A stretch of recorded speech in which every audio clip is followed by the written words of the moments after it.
Hello there, this is Honest Klaud, and I'm here with my guest, Rebecca Benjamin. I've heard some people refer to you as Becca. Is it okay if I do that as well? Absolutely. So, if you haven't been experienced enough with me on Honest Klaud, which you're very entertained by the title of, or me on like Bombad Cast, um, people that I associate with in Star Wars YouTube all get rap names. So Okay. you are Beck Nine, like the rapper Tech Nine. I'm sure Love you it. know Jerry and Scotty from Bombad Cast, right? Absolutely do. Yes, good friends. Jerry is G Easy. Mm-hmm. Scotty Holiday is Travis Scott. Yep. And I know you. Well, we're going to talk about them a little bit, but SSW Network you're very familiar with. Mm-hmm. Pete is Pete Rock. Nick is Nick Ross, and Great. Chris is Ludacris. Aw, I love it. If you have anyone that you can think of, like I might have a name for them already. Like Buck O'Brien have one that was easy. Hoopenheim, Joe Organa, uh, even people like Claire. Like I have one. It took me a while to figure out that one, but I'm just like Sea Murder. It's funny. Oh my goodness. That's fun. I like this. Thank you. But I think it's safe to say that we became acquainted with each other because of Star Wars Celebration Live London Day 1 for SSW Network, which wasn't truly live, as Pete would put it. But you became introduced to my Zillow Ray theory. Mm-hmm. How do you feel about Zillow Ray theory? As Pete consoled you about more information about this after that video? Refresh my memory. What was the theory? Sorry. You're fine. You're fine. Okay, so you know the Zilla Beast. Yes, of course. You know Ray. Mm-hmm. And are you familiar with Mount Tantus? Of course. Yes. Yes. So Mount Tantus in Legends and canon are directly involved in the bringing back of the Emperor via clone and cell regeneration of like a corpse, right? Like Mm-hmm. that's firmly established. Now in the Clone Wars TV show, we see that a Zilla Beast is taken away, and Emperor had interest in it as Palpatine.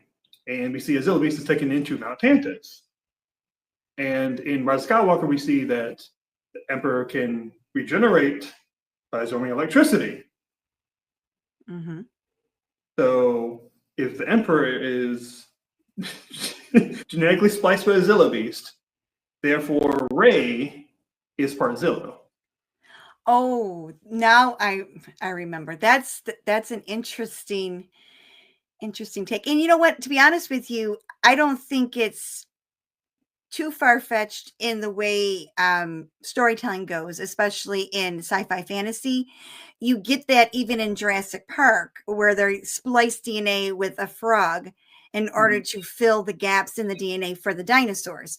So in a sense, I can see that working in that way, if that makes sense, in storytelling. Just to add that gap to fit the DNA to make the strand cast work the way he needs it to. So I could see that playing a part. And I don't, like I said, I don't think it's too far-fetched. It's interesting, but it fits. Like I said, if you take that theory from Jurassic Park and put it in a Star Wars, it wasn't in it makes Jurassic sense. World. They played around the idea like Maisie was spliced with a dinosaur. Mm-hmm. So Yeah. It fits even further when you go into the sequel trilogy. Right. Of the Jurassic franchise. Right. Now, I've backed up this theory with more evidence from Rise of Skywalker. In Last Jedi, she gets a bad scarring on her shoulder. Mm-hmm. But in the next movie, it's not there. Now, the prop team is like, oh, there's a band over it, but it's in the wrong section. It goes over the top of her shoulder, not where it would meet her armpit. So, I really she never has thought stone of that. regeneration like a lizard. That's interesting. I'm wondering if they'll lead into that at all with anything with the upcoming movie for her. If there'll be something, going back to the backstory of her creation, that would be, It'd be wild. I mean, yeah, I don't know. Like I said, it would be cool if they touched on something with that. Even in a book, I'd be fine with that. You remember when we see the dark mirror reflection of her, she has sharp razor teeth, like a lizard does, especially like a Zillow does. Mm-hmm. And my last point is she was able to calm the Vexix snake. And I'm saying, well, that's lizard, recognized lizard. And I'm sure I'll have someone that is very particular about how zoology goes. And it's like, well, technically, it's a snake, it's not a lizard. I don't care. It's close enough. Alien family, yeah.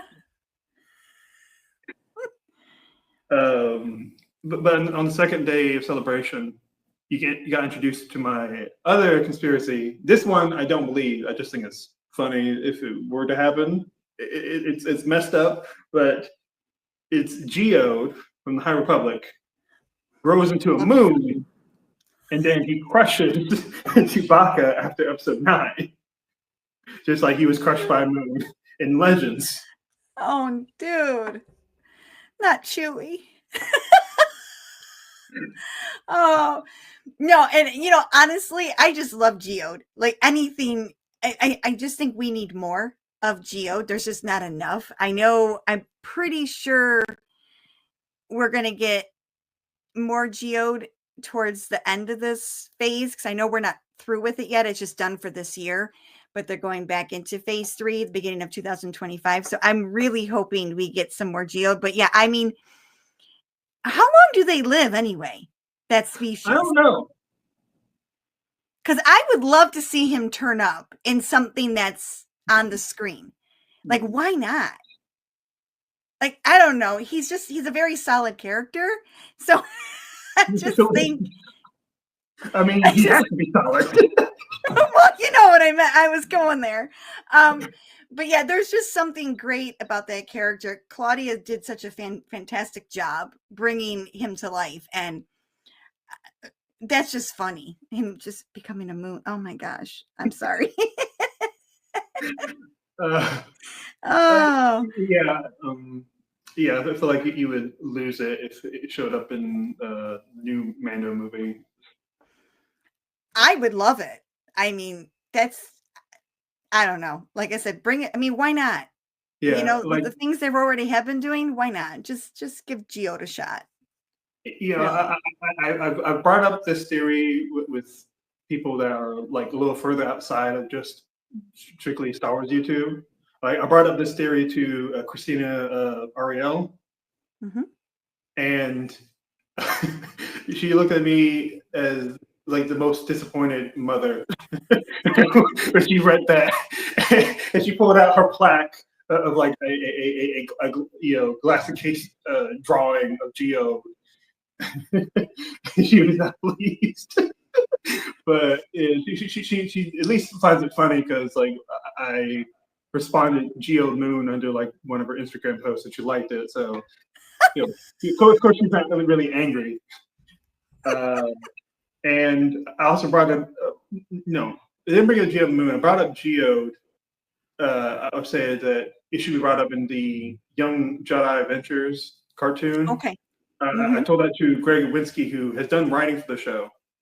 I was like, well, this was not that long ago, but I was like, well, when the strike is over, maybe we can have Geode and make the kids like do graffiti on him until they find out he's alive. I think that would be funny. Yeah, I actually like that, and I don't think that's, like, wrong in any way. I think that would be kinda cool because it would be like any one of us just getting, like, some tattoos, right? Yeah. So, yeah, that would be kinda cool. I would like Or to like see a that. kid face paint. Right, yeah. Oh, I don't think yeah, like I said, there's a lot of things that they could still do, and I just think a lot of these characters that have been brought to life in books and in comics, it'd be nice to give them a shot on screen, kind of like they did with Cobb Vanth, because that was an obscure, hidden, character in Aftermath. Who would have Yeah. thought this person would ever show up and become the role that he is? And, everyone loved him. So Yeah. I think like I said, I think we're going to see Like more if of you that hate Todd if it Graves, you works. hate yourself. Right. Yeah. Well, I don't think we've seen the last of him. Like And you don't get like such a talented actor like the Oliphant and right. like the connected TV universe without dropping him somewhere else. Right. True. And of course, in day two of that video, we talked about the loving rivalry between Anthony Carboni, the host of many Star Wars events, and Anthony Daniels, actor who played C-3PO. I live for it. Let's enjoy it for when we have, because knock on wood, like you got to think about some of these actors are a bit up there in age, and Yeah, they sometimes are. you don't know when they're going to go. Like I never expected, like it devastated me, like when Carrie passed. Mm. Or like I kind of saw was it damn I'm blanking on his name, Darth Vader, James Earl Oh, Jones. Prowse. Oh, I thought you meant the person inside. You mean James Earl Jones. Yes, James Earl Yeah. Jones just But at the same time, like I kind of was expecting like it was going to happen pretty soon because I'm like he was in his 90s. I'm like if you died in your 90s, you lived good. Yeah, That's no, all I got to say. he definitely led a very fulfilling life. I mean, just so many roles that Mhm. that he played, and so many interviews I've seen of people actually speaking about him and how kind he was and just what a bright light of a person that he was. Just like it's incredible. And actually, I just got finished not too long ago watching the John Williams documentary on Disney Plus, and I cannot believe how good the man still looks. And he's like 92, so but I think it's the fact that he can't stop working. Yeah. He's not himself unless he's working. He's still writing compositions by hand when Yeah, there's I told all this Kerwin, I'm like, technology. It's incredible. yeah, I told Kerwin from Father Son Galaxy. Uh, I said that he's the Tom Brady of composing music. Like he just won't stop. Exactly. But you think about this too. I mean, in a way, he's kind of been along for my entire life journey. Every film I've seen since I was 1 years old, it's the music. I mean, starting with Jaws, because I was born in '74. So starting with Jaws, like that song, and all of it, Superman's theme, all of it. He's been there throughout our entire lives. Yeah, Like you hear Indiana it, you Jones. know it's John. It's nuts. Indiana Jones. I think a lot of people don't like truly appreciate that score Wow. as much as like Star Wars. Because I think Star Wars is definitely more fanfare-ish in its Sure. way it does the music. Indiana Jones, except for like action scenes, are a bit more subtle. Sure. Yeah, and see, for me, So it's the Superman theme. Like to me, that's like the best that he's done. I absolutely love that. But I think I'm just biased because that was my mother's favorite Superman is with Christopher Reeve. So anything with him in it, it reminds me of her because she passed away in 2019. So when I hear that, it literally brings tears to my eyes. So, I think we I'm sorry attach for your loss. ourselves to songs emotionally, if that makes sense, or to music. I was saying I'm sorry for your loss, but I'm glad that you have something that will never go away, that will always like you feel connected Yes. when they're not here anymore. Mm-hmm. A question I frequently bring up to my guests is, how did you get into Star Wars, and what is your connection with Star Wars now? So I got into Star Wars because of my mom, which is interesting enough. So I saw the original Star Wars when I was around 4 years old, because the original Star Wars actually was in theater for a year. It played from 1977 to 1978. So we went to see it because my brother is 2 years older. And of course, he wanted all the action figures. Those were on order. My mother was a big Star Trek fan. So that was always on the TV when I was growing up. So, of course, Star Wars, it made sense. So that was my first movie theater experience, and the first movie like in a theater that I've ever seen. And it was weird. Like, I know we went for my brother more so than anything because he really wanted to see it, but I was like just hooked. Because I remember going for my birthday cake for my fourth birthday cake, and my mom's like, I told her I wanted Darth Darth Vader, and she's like, no, you want Princess Leia. I'm like, no, I want Darth Vader. So I did. I literally had a Darth Vader birthday cake with pink icing. I remember this. I know there's a picture somewhere. I have to go hunting for it. So it just was one of those things that just stuck with me. And it was in our house. My brother had all the toys.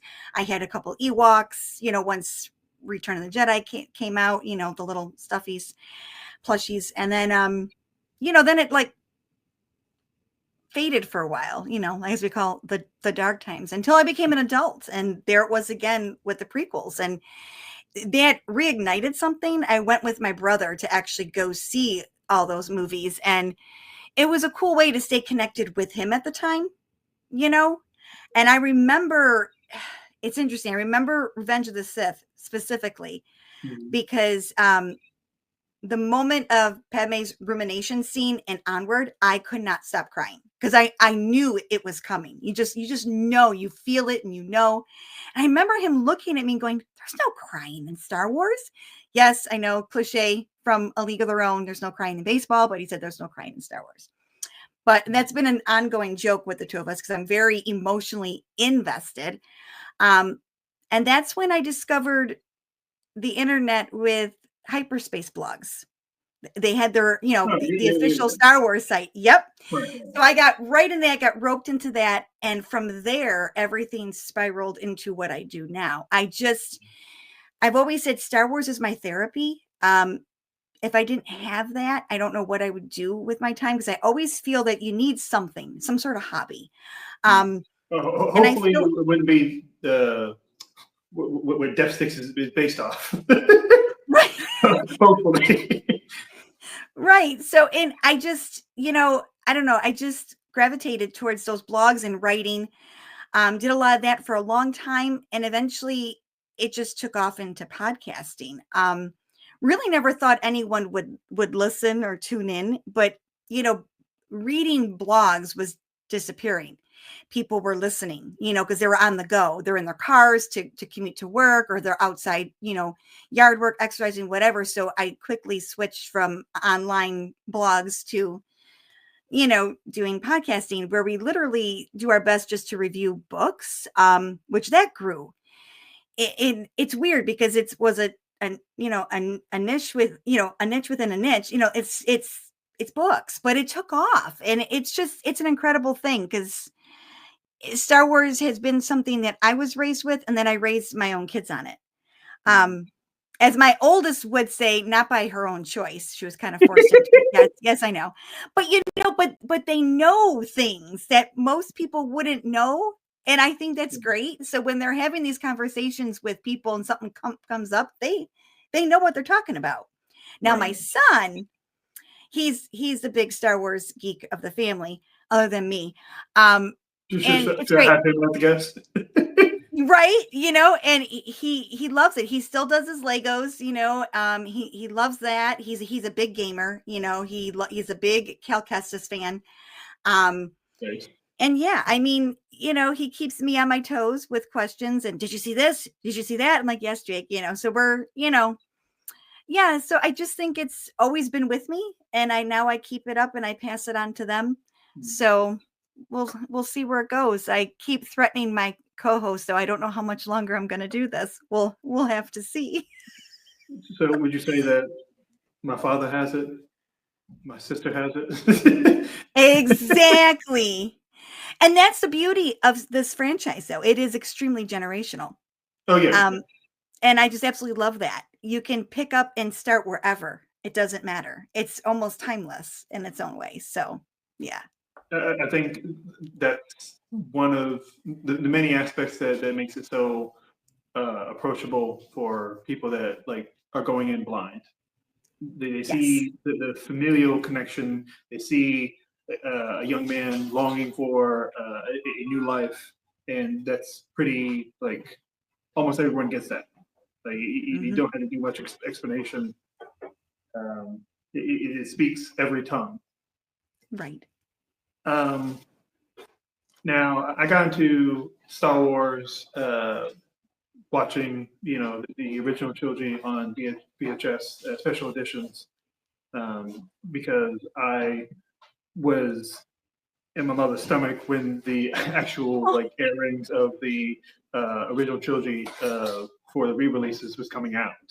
So I missed that boat. But I was enamored like ever since I was like 3 or 4 with the franchise. And like back then, of course, I wasn't thinking very deep. I'm just like, I like Darth Vader. I like R2D2. They're cool. I like Yoda is cool. He's weird and quirky. I couldn't really explain on a deeper level why it was like so impactful to me. right. Also because I didn't have like the lexicon to like really go into that back Sure. then. No, yeah. But where I am now is I've switched up the way I've thought about playing movies. I've had quite the evolution with the opinion on this character, Oh, Swole Jar Jar Jar. Jar. Love Um, him. when I was a kid, loved him. Then I was kind of pressurized to think he sucks. I had to hate him, and I started reflecting that. Thankfully, I didn't embarrass myself by making a bunch of videos like setting Jar Jar toys on fire, like some other people have. Yeah. But like it really came crashing to me when I saw like the coming out of like the mental struggle and suicidal thoughts that Alma Best had. And like I felt in that moment when I watched that video that I'm like, am I kind of a hypocrite? Because like I wasn't standing up for this character and saying everyone like should chill because it might affect that character, but I was doing it for Calamari Tran and Rose's character because I love that character and I was on the front lines arguing with people about how she's a good character, and you just like you don't get it. I mean, obviously, I'm not going to like go down the weeds with someone that's like a bigoted bastard.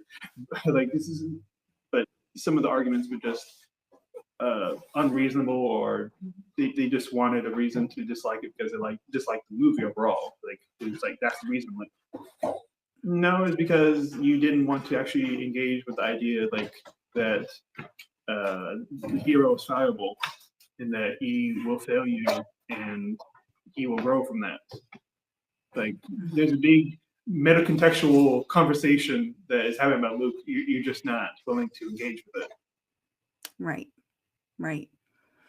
No, and it's it's interesting where I think a lot of the conversations that are happening, as you say, about, the discourse and where fandom is, if you even want to call it that, when they're saying horrific things. I don't know if you can really call them fans.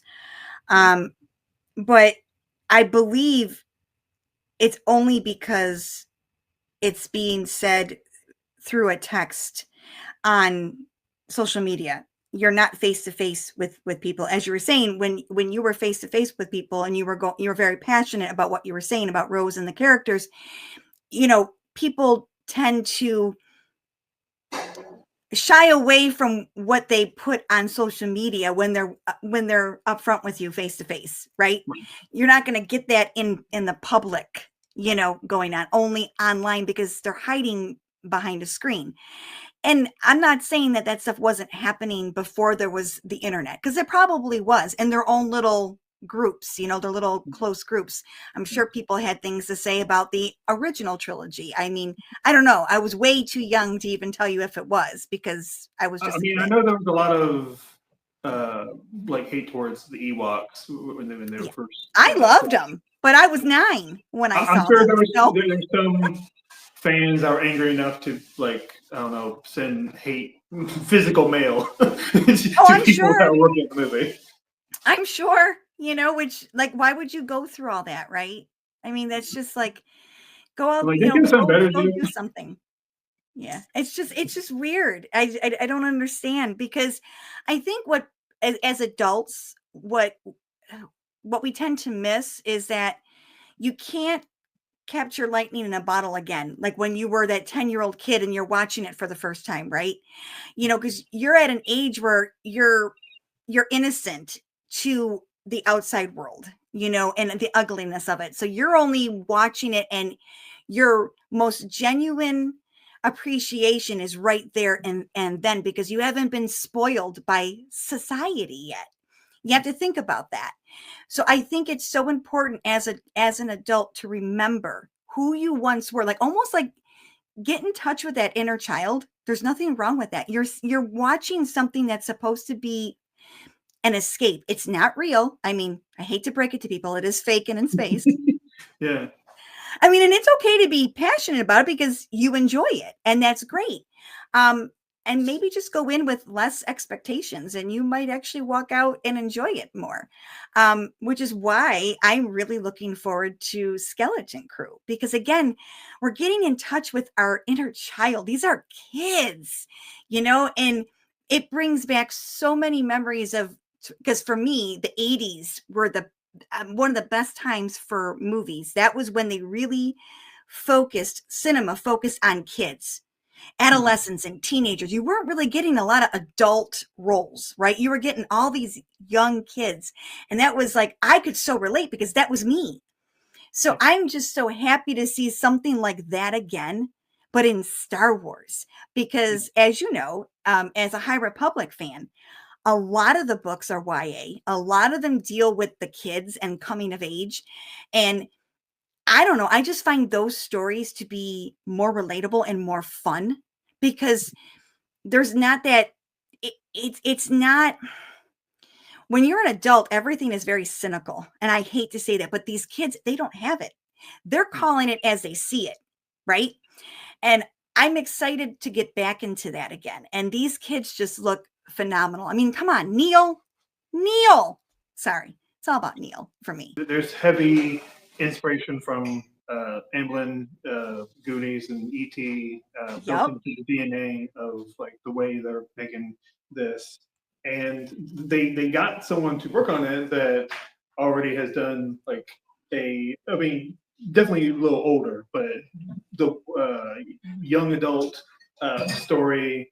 A little bit of fish out of water, because he worked on the most recent Spider-Man movies with Tom Yes. Holland, where he's an actual teenager, just like graduation, and then he's out. They actually see him just as a young adult coming into his own. It's not until the last movie that they start mentioning the word college. Right. Right. I think that's a good choice to pick to like do show running and producing. Is like, okay, well, he has experience in how this can go and have it be Yep. successful. And it's the same Overlord company, Disney. So, like, it's all in house.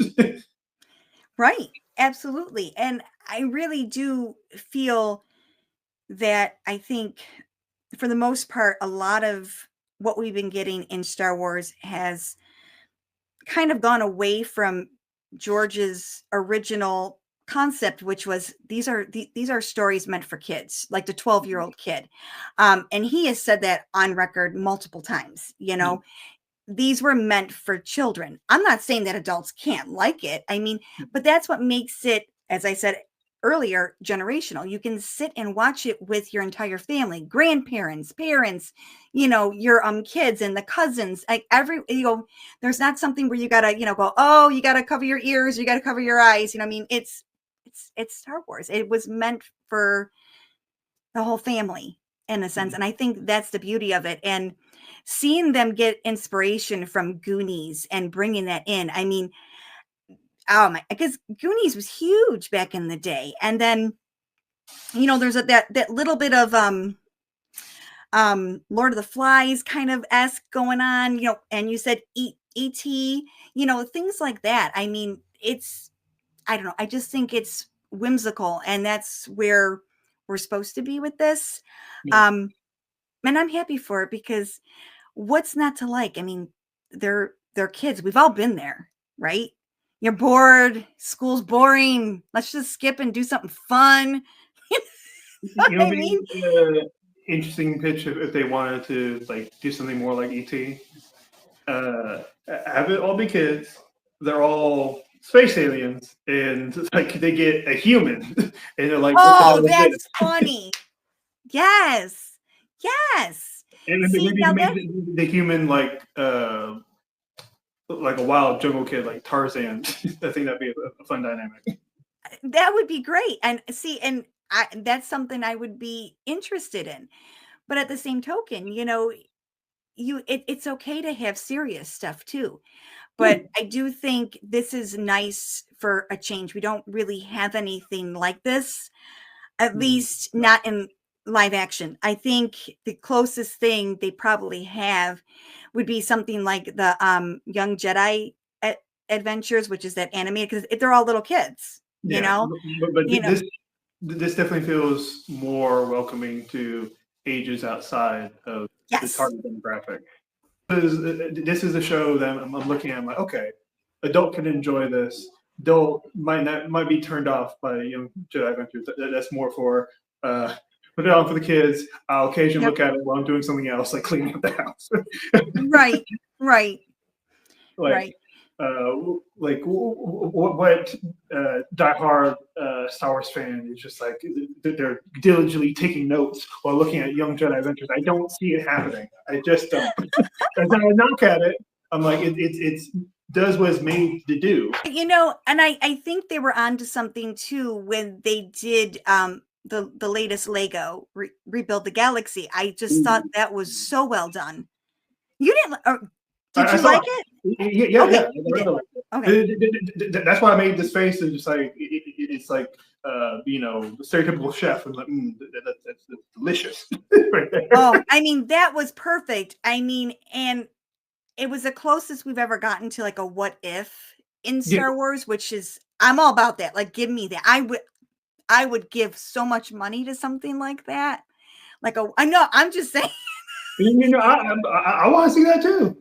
Right? Why not? Different scenarios, I mean, some of these characters, like it's too much to bring back some of these actors to do live action roles and to greenlight it, and then 5 years later, just like, oh snap, the movie's not going to happen.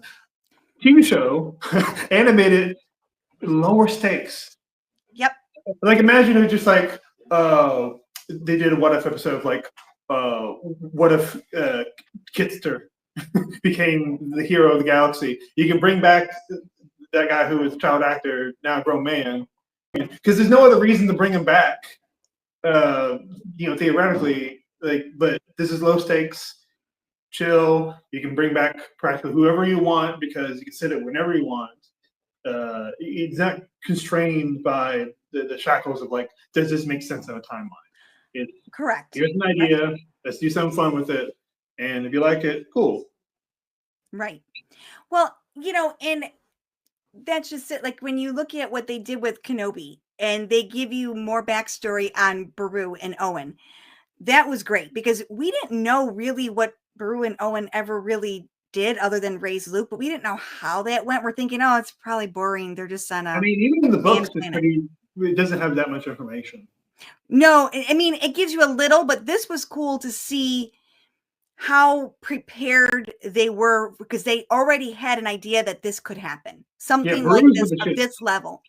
And Baru was just a, excuse my language, but she's just a badass. And I love it. Becca, I already said Brew is with the shits before you said badass. So you can spread all you want. It's okay. Absolutely love what they did with her. It's like I want to see more of that. Yeah. Like I'd be okay with a season 2 if you gave me more of Baru.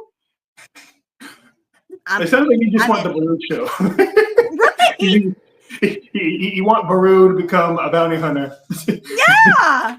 And then the last episode, she just suddenly becomes old and she's like, oh, my hip, I can't do this. Well, I mean, they are living on a sand planet, 2 suns. I mean, I'm sure you age a lot more quickly over there than you would anywhere else. So, not a lot of moisture. And I'm glad that, George didn't get to do something because I really love that actor. And he really gets to do things other than just saying, just my girlfriend. I guess we're taking a step brother. So I'm just like, okay, this is one of the best actors of I wouldn't say ever, but he's very talented, and just he's not doing much. I'm just like, oh, that's a little disappointing. When you look back, and you see some of the other things he's done, right? And they can harken back to the legends instead of calling it "What If." They can call it infinities. Like, have you heard that imprint from the 90s and the early 2000s? Yep. Mm-hmm.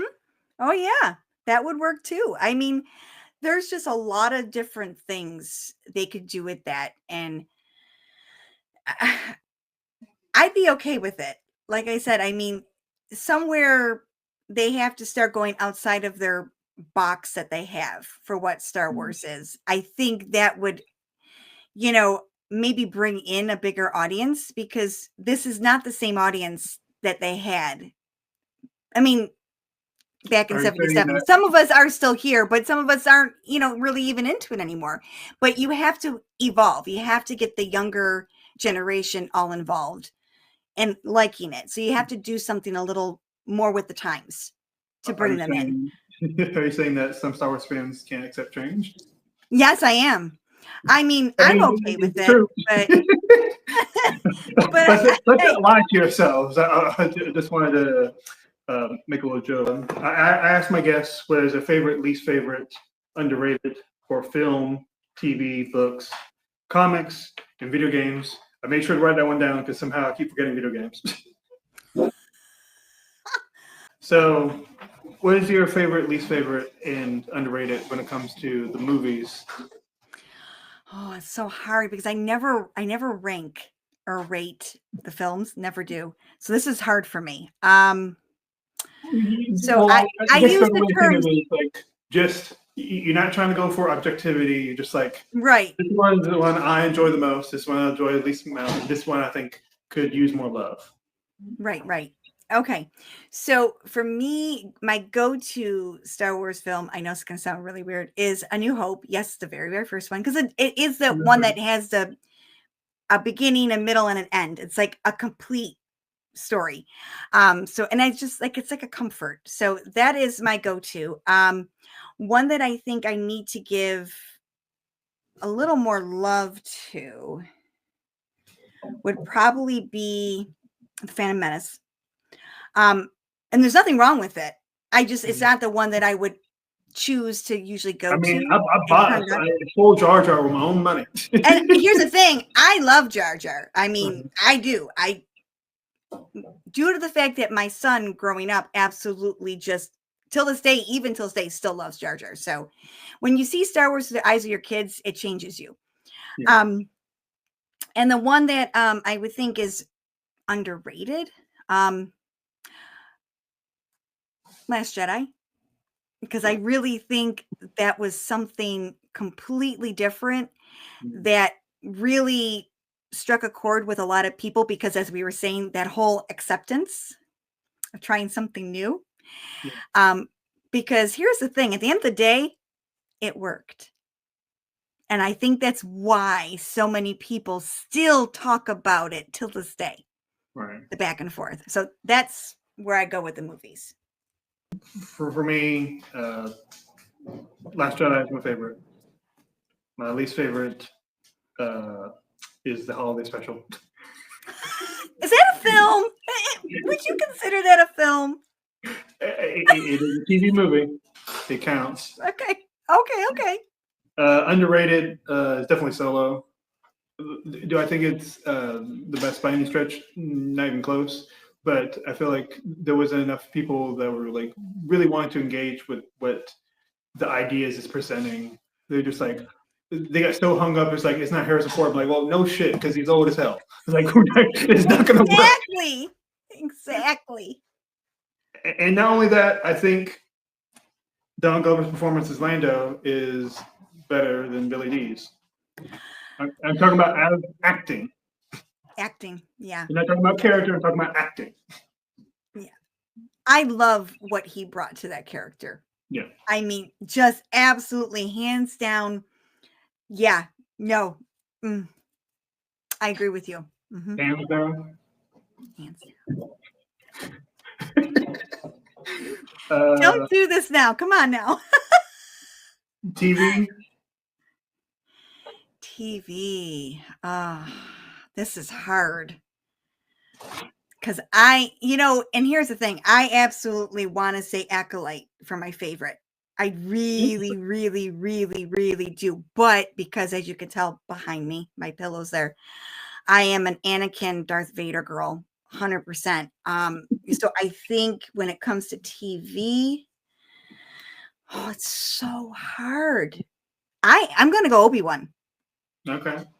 I have to, because there's magic with you and Anakin and Hayden. They're such a dynamic duo.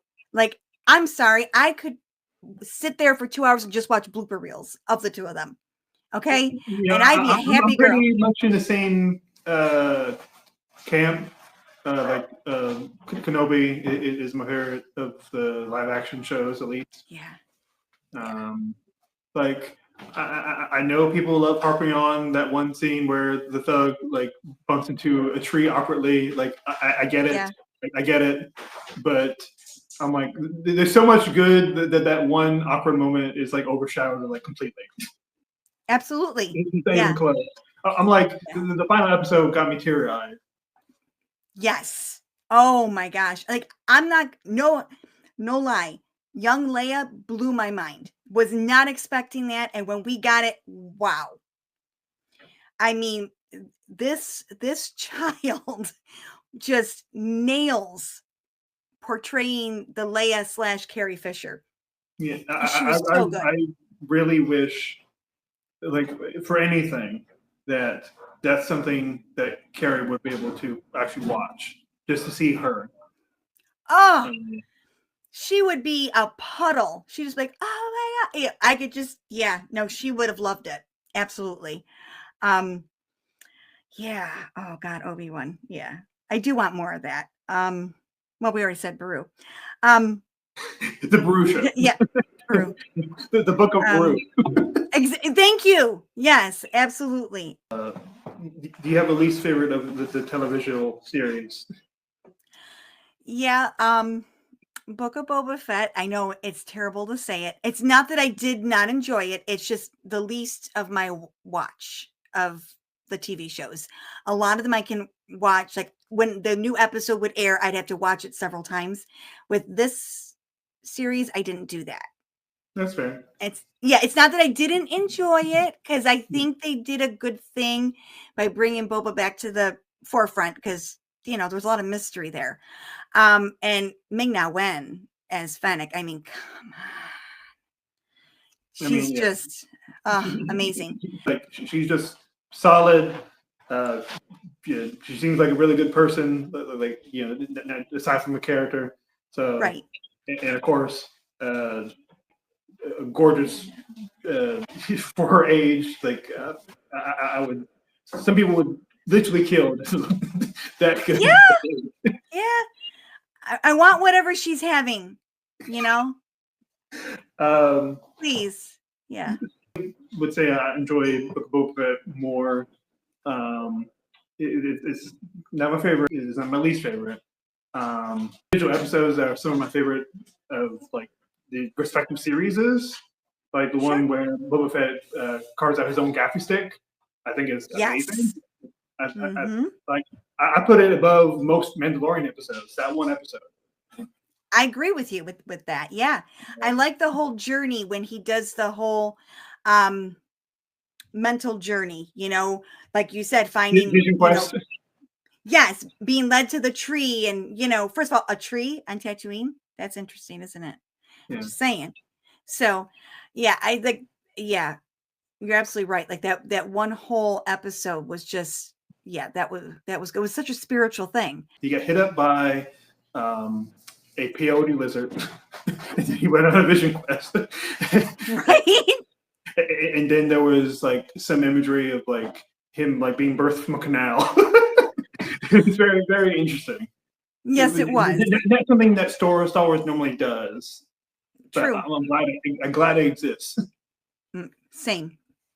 And then underrated, yeah. Underrated, I'm going to go with what I wanted to say for my favorite, which is Acolyte. Yeah, I think it's least favorite. There's plenty I enjoyed about it, but it felt frustrating a lot of times because there was multiple times of like I'm a writer, and there was multiple times I'm just like, why'd you do it like that? This person's motivation could be stronger if he did this. Like things don't seem like really communicated well. Like it's more saying than actually seeing sometimes. So that's like my big contention with it. A lot of people that are in it I like. I like the whole backstory about what happened on Brendock. yes. Like if that was like just the whole backstory was like an episode, I'm like, oh, that's a really good episode. Everything else, I'm like, oh, this is all right. And that's ultimately how I felt coming out of it. And my biggest issue was like the whole thing they did with like erasing the memory of the end. I'm just like, okay, we're doing Superman 2. Like, why? Once again, I can say that without being toxic. I can just like, it's not for me. It's for someone else. Right. And I'm happy for them. Right. I don't have to be selfish in my fandom. Yeah. No, I just think it was something unique in its own. And I think it took chances, which is what I always said about when Rogue One came out. I remember when Rogue One came out. And before I saw it, I remember saying, but why are we getting this? We don't need to know about the Death Star plan. Like, we don't need this. And it took such risks by bringing in characters that within 2 hours after falling in love with them, you were going to lose every single one of them. That's a risk to take because these people, like, I mean, because you immediately fell in love with those characters. You did, there was just something the way they introduced them all. You immediately connect with them and then they're gone. And that was hard to take in. And I think what Leslie did with Acolyte was on par with that in the sense where she took a lot of risks, right? And it wasn't meant for everybody. But I remember talking to a lot of people, specifically at softball games and softball tournaments for my child at the time, because that was 2016. Yeah. And, you know, grown-ups would, like, the parents would be like, I know you like Star Wars. What did you think of that? It was so doom and gloom. How like disappointing. I'm like, oh no, I loved it. Yeah. You know, the fact that it made you feel something, right? You felt that loss. You're supposed to feel that. It's supposed to be frustrating that you lost them all. That's the whole point. I mean, if you walk away not feeling anything, did it achieve what it was supposed to? I don't think so. I think you're supposed to feel that. I'm like, did you forget that the last line of the movie is hope? You should just forget that. Like, did that just like, just forget that? Were you so distracted by the CGI mix of the face that you just like missed what the word was? Exactly. You know, and I think that's just, it's showing you that these were the sacrifices that were made in order for them to get even a little closer to their actual victory. And that's what happens. I mean, it sucks, but that's part of what war is.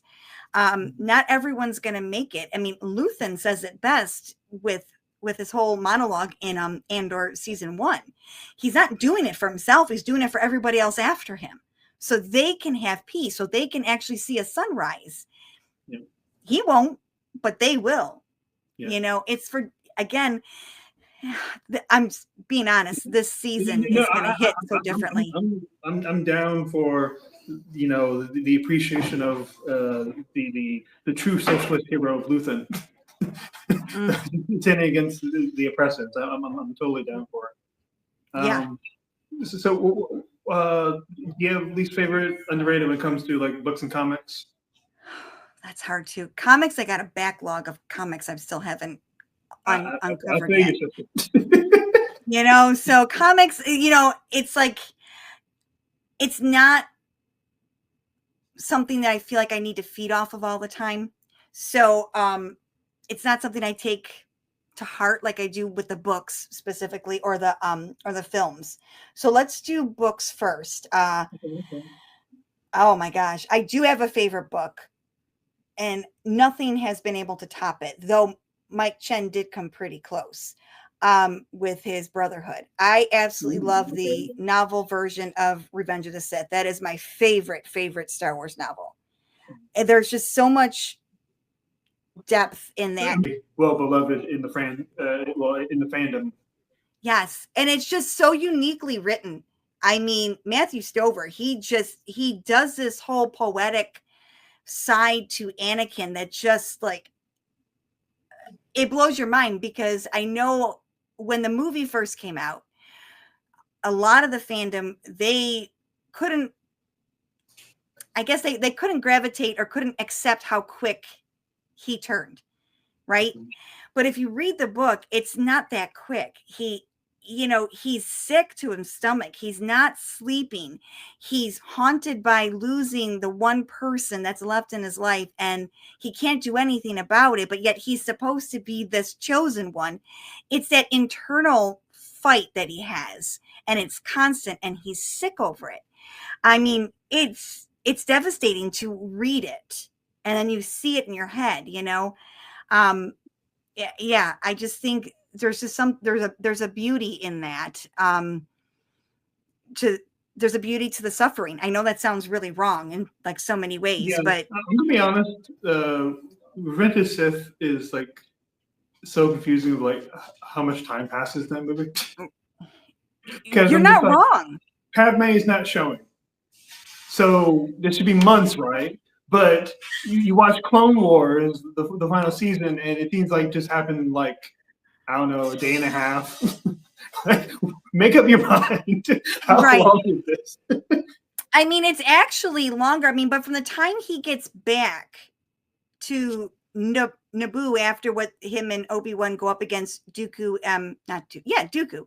I think it's only 7 standard days from there until when it all goes to crap.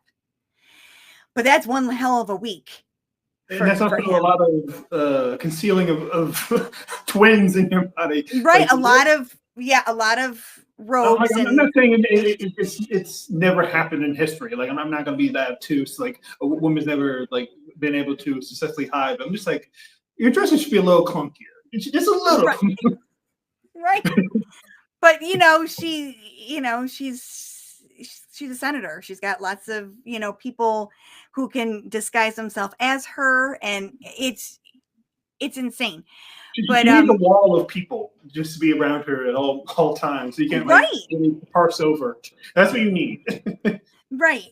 So I just think that book alone does so much to bring that story to life, to make it a little more understanding to it, how this all worked out for them. But yeah, so that's my favorite. Least favorite book, that's hard because I do love to read. I do love the books. Wow, this is hard. I think my least favorite so far that I've read would be Free Fall, the one about Poe Dameron. I That's just think it could have been. is that the one with Zord Bliss? Yes, those were the best parts. Sorry. The whole Bliss So the family best parts of the book that was great. are so the best parts of the book are Poe Dameron's beard.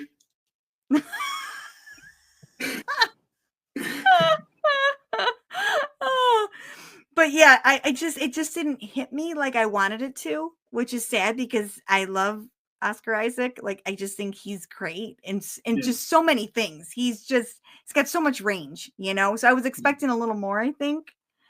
Not that it's him, but just that out of that character, you know. Um, Yeah, sometimes it's very clear when a book, is like it wasn't really made because like a writer had a burning idea. It's more like we need to tie into this movie. right, So get someone to say, do this thing. So where's the new character? Throw hair in there. And he's like, cool. Like that's how a couple of these books feel. It's like it's like very knee jerk idea. It's like we need to help build out the rollout of this movie or this right, TV show. right. So I think that's one of the biggest things that it suffers from. I think that's why people have like a lot of disconnect with like the what is it the Cal Kestis Yes. book Yeah. tie-in because people are like, well, I could just play the game. Like to a certain point, it's just like I guess I guess I'm really doing this because I just really goddamn love this character because I need to know everything. And that's yeah, and sometimes again, being an Anakin's, Darth Vader fan, anything about him, you know, either way, whether it's Anakin or Darth Vader, I can read that over and over and over again. I can't get enough. It's the same thing for like Obi-Wan Kenobi or Padme or the Amidalans, that's where I tend to gravitate to. So, and I understand that. So, like you said, I mean, if you're a Cal Kestis fan, you're going to literally get everything that you can on that character, because I actually like that book. I'm not a video gamer. I've only looked over my son's shoulder to watch him play. Right. So that's how I know that's how I know the games. But I would probably say for me, I mean, I think honestly, one of the most underrated Star Wars books that's out there, and it's a Legends. It's by Troy Denning, and it's Tatooine Ghost. I think that Okay. is a fantastic book that you never hear anyone even talking about anymore. And if you haven't read it, I recommend read it. Even though I know it's a Legends, it's a good read. I mean, I got a Legends book right next to me, Ah, which is also my least favorite Star Wars movie. sorry, that's great. Um, like I'm gonna keep going, but like to me, it's like pretty neck and neck with like the Rise of Skywalker novelization because if it's novelization, I'm not here. It's like, oh, what's the story? I'm like, I know what the story is. I'm Right. here to be for the way you get into it and the way you can make you appreciate it more. And in most ways, it hasn't. In some ways, it's just like, why'd you write it like that? That's really weird. And this book has the same problem. If you know Raven from Baraxium, Yes, I do. we began a conversation. Who was my first lady guest? You're my second. Of the fact that this book describes shadows as being oily, and I don't know what the fuck that means. It's been a Oily? year. Oily. Oily. What is an oily shadow? I never would put oily and shadow together like that. I'm not even halfway through the book, and it's used that twice. Oily and shadow. Um, I'm gonna, yeah. and like, are you familiar with like the basic idea of this book? I'm trying to see what it is. Which one is it? Is it? Dark Saber. Old Oh, school book. yeah. Yes. Okay. See, no, we're just talking about how people can accept their heroes to change, and it's a rough read for me to read Luke like this. Like he is like just a sad sap simp to like the nth degree. Like he's crying over like a computer program that used to be a Jedi that went into the body of one of his students, and he started dating her, and then it leaves, and he's still moping around. I'm like, what are we doing? What is this? Yeah, see, that even adds more weight to why George Lucas never wanted Luke to be with anybody. Just wanted Luke to be Luke by himself.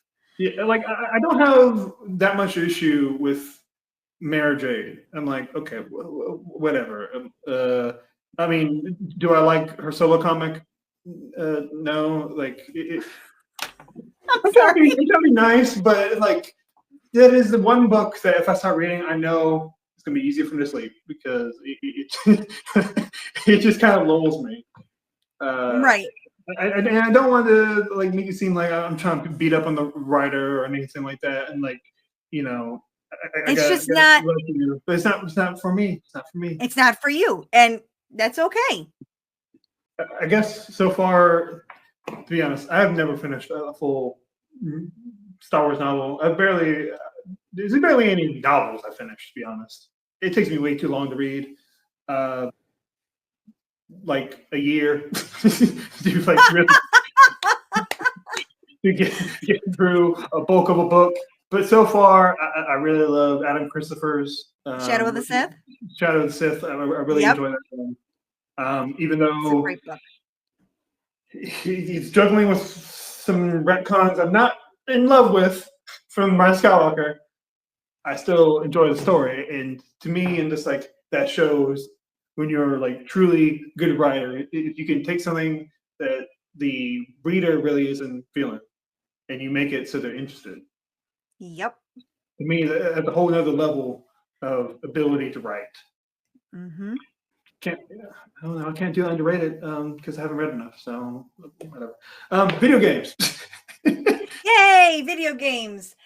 I think, and again, like I'm just gonna put it out there. I don't play video games. I've only watched them when I would buy because I know I enable him, even though he's he's an adult now. I still will buy a game for him if he asks me. As long as it's Star Wars, he knows I'm saying yes. So when I get to watch when he plays with the campaign part, like the actual story part, I would say probably one of my favorites, and people are probably gonna laugh at me. I like the story with Force Unleashed. I really got into Okay, that. yeah. All right. I just thought that was really good. I think Force Unleashed, even as just a general narrative, it has like a lot of merit to it.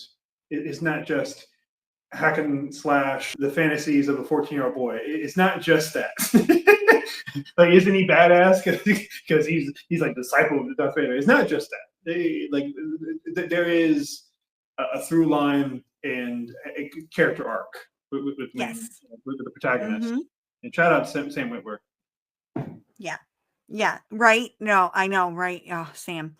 He's amazing. He really is. And he brought a lot to that character. So, I mean, it's him.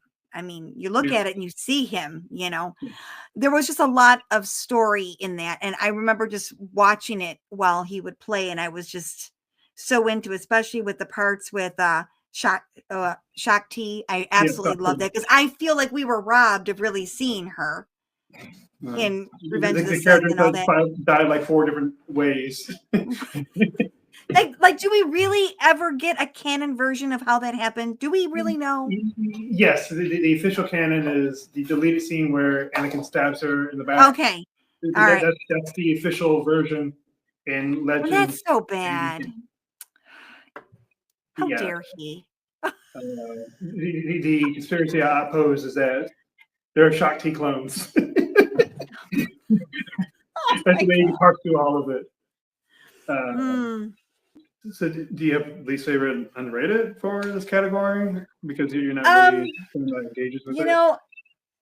I don't really know if there would be underrated. I mean, my son always, because he does have the the Bounty Hunter game that came out, and it's all Jango Fett. And Oh at yeah, that yeah, yeah. time, yeah, I would probably say that would be my underrated because he really loved that. Like loved that. And when he got it, it was already considered old, right? Because he's 22 now. So Right. when he got that, he was like in, I think, early high school. Um and because he used to be I mean he still is. He loves Boba Fett, but he was a huge Jango Fett fan for the Mhm. longest time. And then, as soon as Cal Kestis came onto the scene, everybody was out, and he's all Cal now. Um, but yeah, I think that there was some really interesting things there because of where they go, all the different places that they go. I think that's the one thing I haven't really watched enough of. The latest one that came out, and now the mind Outlaws. is that's it. And that's with K-Vess, right? Yeah. Yes. See, I haven't watched that enough, and I know he has that because I did pay for that. Because I did pay for that. I did get that Yeah. for him. Which he absolutely thinks she's great. Like he has no problems just putting this out there. 22-year-old guy has no problems playing a character that's a girl. So just Cool. it doesn't even phase him because I asked him, I said, people are saying stuff about that, you have to be a girl character. He's like, okay. He goes, why is that bad? I go, I didn't say it was bad. I said, some people are, upset over it. He goes, why? Like he just couldn't understand why that would even be a thing. Like why people would even say it. So But of I course, guess, it's not I just, great for Metroid because she's bringing you know, farther in because she's been here for so long. That's why. right. Yeah, it doesn't phase him. But so I would probably think, not that it's my, least favorite or anything. I just don't know enough about it yet because I haven't really sat down to watch it enough yet. But I will say this, the actress that portrays her, I love her energy Mhm. online. She's so happy about this. I think, see, for me, that's the best part is when you see the actors or actresses, really happy about the job that they've done with their character. That makes me like so happy because they're doing something that they absolutely are proud of and that they love. Isn't that what we all want to do? Like at some point, be really proud of what we're doing and get paid for it. Like, why not? Yeah, Like, that's a and dream. because she looks like the actress looks like the character. Like it would be very easy to translate her into live action. Yeah. I'm still waiting for them to do that with Cal. I think they should. I still want to see Dr. Afra in live action. Yes. Now that's a character that we really should be talking about. Like, I know I'm serious. No, I agree. This was entertaining about how late it came when I mentioned that name. Yes, because now that is a unique character. And I'm telling you, I think she would put butts in the seat. I'm telling you, put that woman on the big screen. Mhm. I'm telling you, you're gonna sell those tickets. Like, That's Indiana Jones in Star Wars with an attitude. right. I'm Yeah, I thought about like who would be like a good person to cast, and like a name that popped in my head was Karen Fukuhara. I think she would okay. be a good pick to play Dr. Afra. Yeah. I mean, honestly, as long as they stay true to her origins, and her authenticity, I'd be fine with it because I just think that again, there's just something, I mean, just the whole head, like her whole hat, everything is just so different from what we've ever seen in Star Wars. Yeah, I would go watch it, Me too. yeah, I would have no trepidation in going to the theater to see that come to life. Um, absolutely. so, uh, well, if you want to know more about my conspiracies, a good video that I'll show for you is like I did a whole iceberg of Star Wars conspiracy theories, and the ending is mine. So I'll definitely link that to you. But is there anything you want to ask me or bring up before we go to the glut of the episode? Yeah. So I gotta ask, why Klaud? Why Klaud? Why Well, Klaud? you know the character Klaud, right? I do. I just want to hug him. As I call him. I know he doesn't have any arms to hug me back, but I want to hug him. I mean, he has tendrils. But yeah, I called him like a banana slug. I called him the scrotal king. But Klaud, you know, like I had a lot of issues with the way the narrative of Rise Skywalker went, but I saw seeing people like gravitate to Klaud because it was something that was universally just people like that, like Babu Frick. And I Yes. started seeing the Klaud react or the live slug reaction meme, and I was just like started thinking a lot about this character, and then I found out that he's a pilot engineer without hands, and I'm like, how does that work? That became just bizarre, and I wanted to know more. And if you watch my video, you'll see how I argue that Klaud is the reason that the resistance won. I think you're on something there. Yeah. So yeah, and of course it's playoff, honest to God, and I was thinking to myself, well, if I go into a section that's like a specifically podcast, I'm like, well, that'll be the Claudcast. It's like, well, you just easy build off right there. Right. And any other queries for the Klaud father? So I have to ask, because you definitely are doing your best to come up with solutions to some of the mysteries, some of the puzzles that are out there. And I know you call them the conspiracy theories. I think more like a puzzle master in a sense. So why that? What is it about those unsolved mysteries in Star Wars that gets you going? It's like your tractor beam. It keeps bringing you back in. Why is that? I've always heard about different conspiracies or like ideas that people just kind of like say, oh yeah, that's the way it is, right? Like the whole like Ewoks eating people, like eating stormtroopers, and like it's just commonly kind of like agreed upon by most fans, even though like there isn't much textual evidence for it. And for some story ideas where you want to try to like have more appreciation for it, like one of the reasons I touched Zillow is because like I like when I first came out, I really did not like Emperor being the grandpappy of Rey. I thoroughly was just like I'm like no, like why would I said what are you no. thinking? But now I got this coping mechanism of like I can make this grand conspiracy of just like, oh, Zilla blood and it got into Rey, and like now it's more interesting than just saying, you're my granddaughter. Like, I don't give a shit. But this is like way more attractive to me. Okay.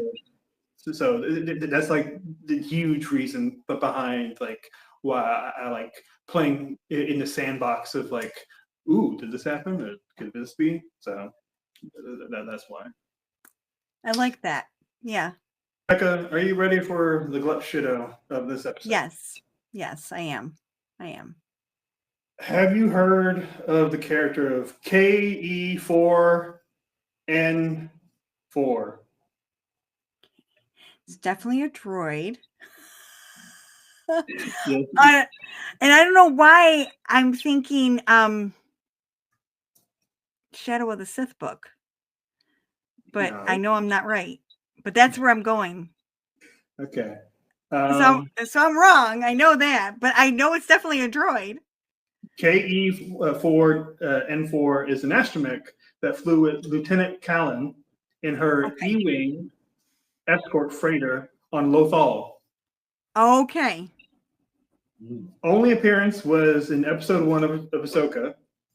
Name was eventually added to Callahan's databank entry on StarWars.com, and this droid's design may ring a bell to you. Like you may think, oh, like this looks mighty familiar.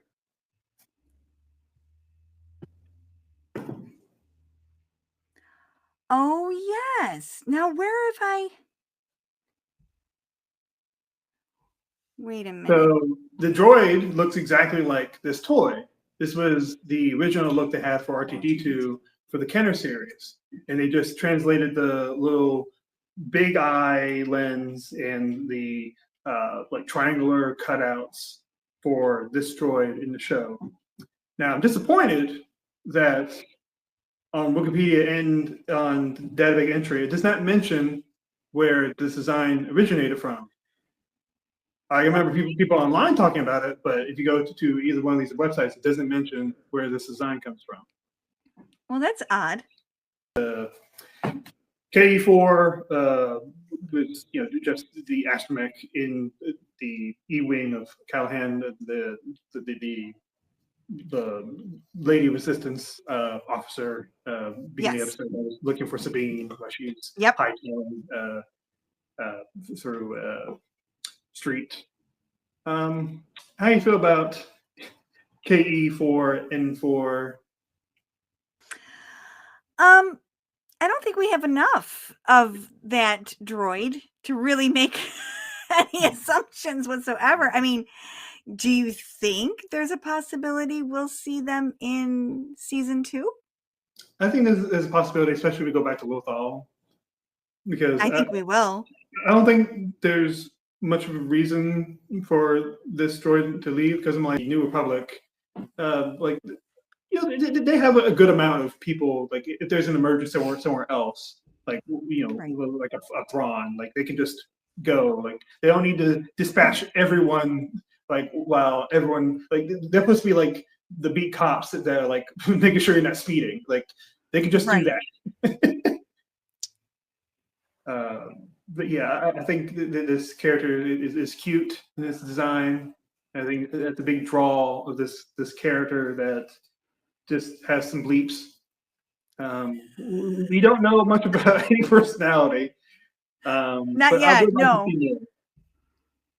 And the fact that this character has a toy just like proves the notion, like who doesn't have a toy? The drug dealer from Attack of the Clones has a toy for kids. Right, exactly. Oh gosh, yeah, and that's interesting because, like I said, I don't remember the droid very much. I need to go back and watch some of these, especially since we're going to have a good possibly 2.5 year gap, maybe even longer until we see the next seasons. Yeah. Other than like general feelings, what do you think this droid's personality is like? Well, I think the droids are best when they're snarky. I definitely like them with a little attitude, similar to Chopper. And and K2, I mean, there's just something about K2. I'm looking forward to seeing them in season 2 of Andor because I've missed him. Honestly, I am still hoping that someday we get a live action Mr. Bones. I think that needs to be brought into live action. I would love it if she did.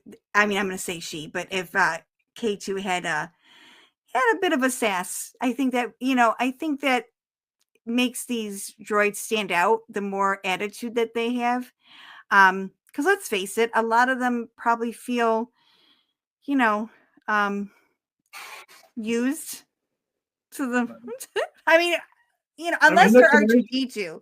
I mean, Anakin treated R2D2 like he was one of the family. Not many people do that with their droids in Star Wars. So, but yeah, what it is about this droid, but I don't get a snarky vibe. I get like this droid is very sensitive. very Sensitive. sweet. Oh, that would be different. Like a very like one that takes things to heart and just feels always hurt, Yeah, sensitive like that. That would be interesting because we haven't really had that in a droid. Think about it. I think Destroy has abandonment issues. I don't. I Oh, know it's a very big read, but for some reason that's just the vibe I separation get from the anxiety. Yeah. Oh no. Why not? No, that's sweet. Yeah. Now, hopefully, that droid will end up with, let's say, Omega. Hmm. Now, that would be cute. Grown Yeah. up Omega with the astromech. So, is there anything you would like to say before we part ways? Just thanks for having me. I had a lot of fun getting to know you and getting to know how you see Star Wars because I'm open to it. You know, I love to hear other people's perspectives of what brings them into Star Wars, why they stay. So yeah, and I think that's great. I think the more we just listen to one another's own, I guess, just how we look at Star Wars, because not everyone sees it the same way. We are watching the same thing, but not everyone relates to all the same things, if that makes sense. So yeah, I had fun doing this, and yeah, this is great. And I was very honest to Klaud. I appreciate the plug of my own channel. Not at all. I'm glad that you took out your time to uh, converse with me and just geek out in general. Absolutely. Like I said, this is therapy. This is good. All right. Well, I'll send you off your way. So thank you for hearing. Thank you for watching, audience, and have a good day.